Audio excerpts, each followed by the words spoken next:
than even me. Question 1. Identify the national goals of education that the study of Christian religious education helps to achieve. National goals. So you attach the national goals with Christian religious education, what you learn.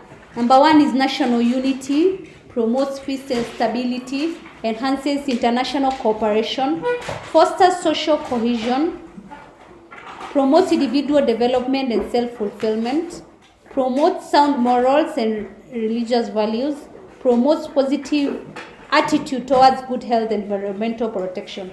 So you don't have to use a very difficult English. You can just say it promotes environmental what? Protection. I just give you something that you understand. But some of you in this question, you are repeating your question. You are talking about unity, peace, the same thing in the same question. Question 1b.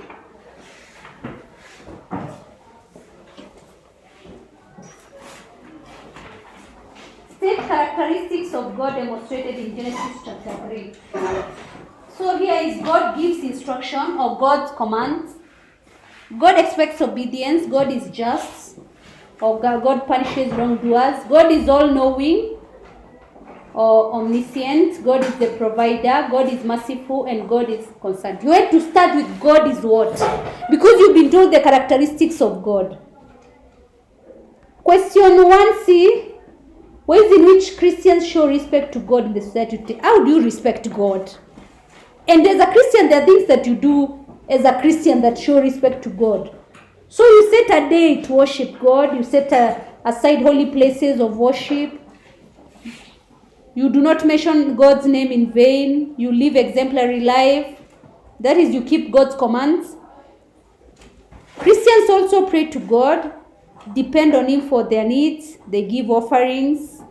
They praise Him for the wonders. They take care of the environment. They look after the needy and observe Christian rituals. For example, baptism.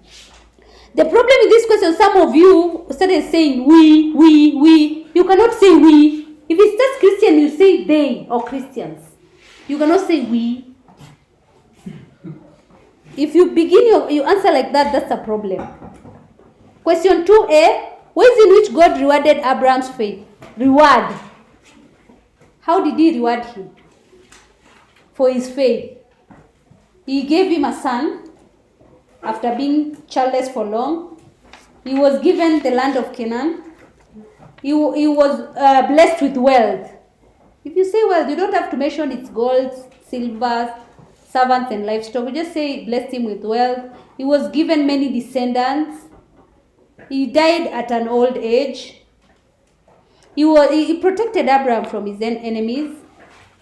He was given a great nation. Or you can just say he was given Israel. That is a great nation of Israel. He also, kings were raised from his descendants. And God liberated his Abraham descendants from Egypt. And he also established covenants with his descendants. Question B there. The incident in which Abraham's faith was tested by God at Mount Moriah. This is about when he was told to sacrifice his what? His son. And we've done it here. So God told Abraham to sacrifice his only son at Mount Moriah. He set off for the journey. And on the third day he saw the place at a distance. He told his servants to remain there as he continued to the place with Isaac.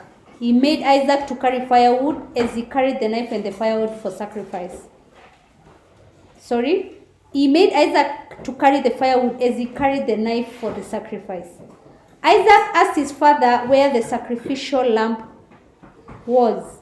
Abraham said, God will provide one. On reaching the place, Abraham built an altar and placed the wood on it. He tied Isaac and placed him on the altar. He was ready to kill, but the angel told him not to injure his son. Abraham looked aside and saw a ram caught in the bush by its horns. Abraham took the ram and offered it as a burnt offering to God. Abraham called the place God provides, and they left the place for home. Question 2C, important values Christians learn from the life of Abraham. And here you've been told to identify. So you just identify them.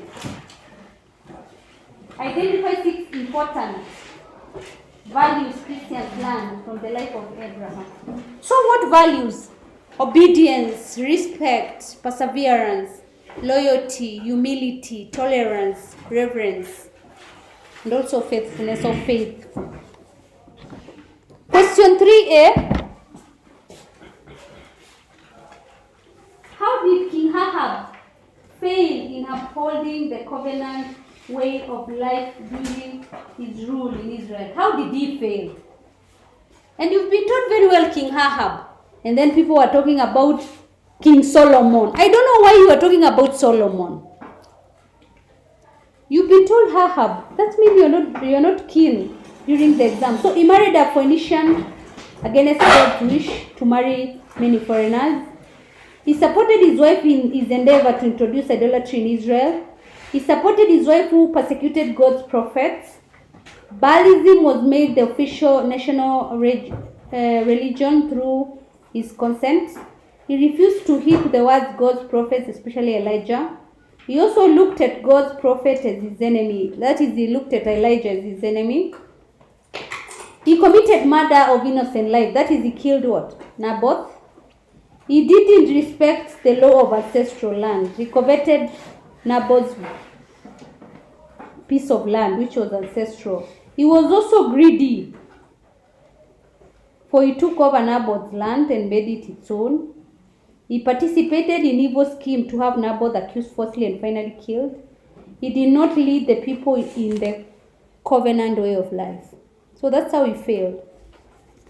From there we go to question 3B. Signs performed by Elijah to prove that Yahweh was true God. What are those signs? Number 1 is there was a 3 years drought, raising the widow's son at Zephath. He ended the storm that ended the drought, fire from heaven to burn the sacrifice at Mount Carmel contest. He was also fed by the ravens. Remember when he was at the wilderness? He provided oil and flour to the widow and her son. He also, Elijah was taken up to heaven by a chariot, and he did not die. He was also provided bread and water by an eagle on his way to Mount Horeb. Question 3C. Reasons why Christians should fight against the spread of devil worship in the society. So this question was a little bit difficult. I don't know why you did not perform so well on this question. Reasons why should you fight the spread of devil worship? Here you're supposed to give the answers. What does it lead to? If you are devil worshiper, what does it lead to? So devil worship is against God's commandment. Number 1, that's why we are against it. It's against God's commandment. So it's Christians' duty to fight it. So it's against God's commandment. Also because it advocates for human destruction, or you can say it leads to human destruction. It advocates for materialism. Yes, as a guiding factor of man's success. It also, the worship shows lack of faith.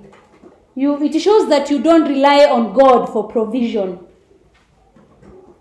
Also, it is dehumanizing. It dehumanizes you and instills fear.